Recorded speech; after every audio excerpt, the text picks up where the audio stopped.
चंदेरी नाम के एक छोटे से शहर में एक गुस्से वाली महिला की आत्मा, जिसे स्त्री कहा जाता है, के बारे में एक व्यापक विश्वास है।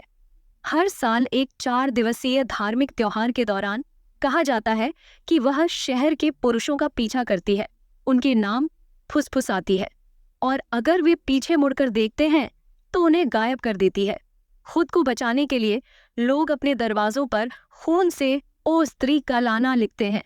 इसके अलावा पुरुषों को सलाह दी जाती है कि वे त्योहार के दौरान रात 10 बजे के बाद अकेले बाहर न जाएं और सुरक्षा के लिए समूह में रहें। यह प्रथा समाज में महिलाओं की सुरक्षा के लिए दी जाने वाली सावधानियों के समान है। विकी, जो चंदेरी में महिलाओं के कपड़े सिलने का काम करता है, इस सालाना पूजा के समय एक रहस्यमय लड़की से मिलता है और पहली नजर में ही उससे प्यार कर बैठता है।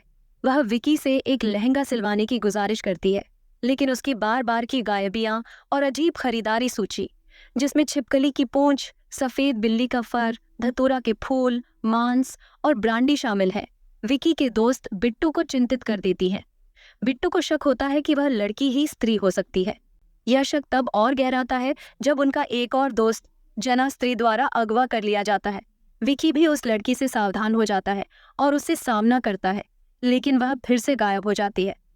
विकी, बिट्टू और रुद्र, जो शहर का पुस्तकालय अध्यक्ष है, अपने दोस्त जना को बचाने के लिए एक उपाय खोजने की कोशिश करते हैं। उन्हें रुद्र के पुस्तकालय में चंदेरी पुराण नामक एक पुरानी किताब का एक हिस्सा मिलता है, जिसमें स्त्री की कहानी बताई गई है और एक पुराने किले का जिक्र है। विकी इस किले को पहचानता है क्योंकि वह लड़की के साथ वहां डेट पर गया था। वे तीनों किले में जाते हैं, जो माना जाता है कि स्त्री का ठिकाना है, और जना को ढूंढने की कोशिश करते हैं। स्त्री बिट्टू और रुद्र को भगा देती है और विकी पर हमला करने वाली होती है, लेकिन उसकी आंखों में प्यार और सम्मान देखकर उसे छोड़ देती है। लड़की के जादू से स्त्री पीछे हट जाती है। बाद में लड़की खुलासा करती है कि वह पिछले 3 साल से स्त्री को हराने की कोशिश कर रही है, क्योंकि उसने किसी अपने को खो दिया था और इसी कारण वह त्योहार के दौरान मौजूद रहती है। इससे यह साफ हो जाता है कि वह और स्त्री 2 अलग अलग अस्तित्व हैं। उसी रात स्त्री विकी की गुजारिश पर जना को छोड़ देती है, लेकिन जना अब हिंसक गतिविधियों में लिप्त हो जाता है। और भी पुरुष गायब हो जाते हैं जब एक बुरी आत्मा के प्रभाव में जना घरों के बाहर लिखे "कल" शब्द को मिटा देता है, जिससे वहां केवल "ओ स्त्री" आना रह जाता है, जो स्त्री को आमंत्रित करने का प्रतीक होता है। विकी, बिट्टू, रुद्र और लड़की चंदेरी पुराण के लेखक शास्त्री से सलाह लेने का फैसला करते हैं ताकि वे शहर को हमेशा के लिए बचा सकें।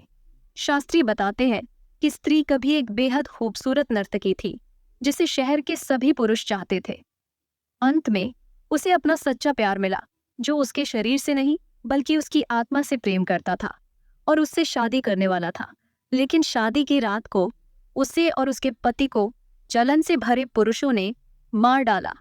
तभी से उसकी आत्मा बदला लेने के लिए शहर के हर पुरुष को अगवा करने की कोशिश कर रही है। शास्त्री एक भविष्यवाणी का जिक्र करते हैं, जिसमें एक उद्धारकर्ता का वर्णन है, और विकी इस भविष्यवाणी के अनुसार बिल्कुल सही बैठता है।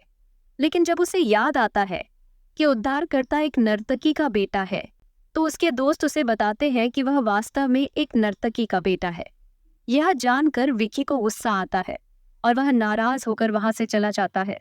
शराब के नशे में वह अपने पिता का सामना करता है, जो खामोशी से इस बात को स्वीकार कर लेते हैं, जिससे विकी और दुखी हो जाता है।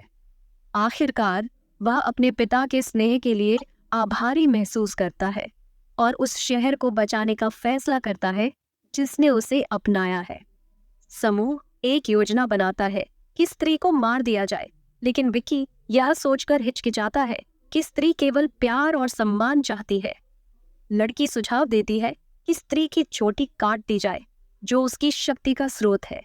विकी ऐसा करता है और स्त्री गायब हो जाती है। अगले दिन वह लड़की शहर छोड़ देती है और विकी उसे अलविदा कहता है। उसका नाम पूछना भूल जाता है। बस में वह स्त्री की चोटी को अपनी चोटी में मिला लेती है और फिर गायब हो जाती है, ये संकेत देते हुए कि वह असल में वही चुड़ैल है जो स्त्री की शक्ति की तलाश में थी। अगले साल स्त्री फिर से चंदेरी लौटती है और देखती है कि शहर के प्रवेश द्वार पर उसकी एक मूर्ति लगाई गई है। जिसके साथ एक नया वाक्य लिखा है, ओ स्त्री रक्षा करना। इस सम्मान को देखकर स्त्री शहर में प्रवेश नहीं करती।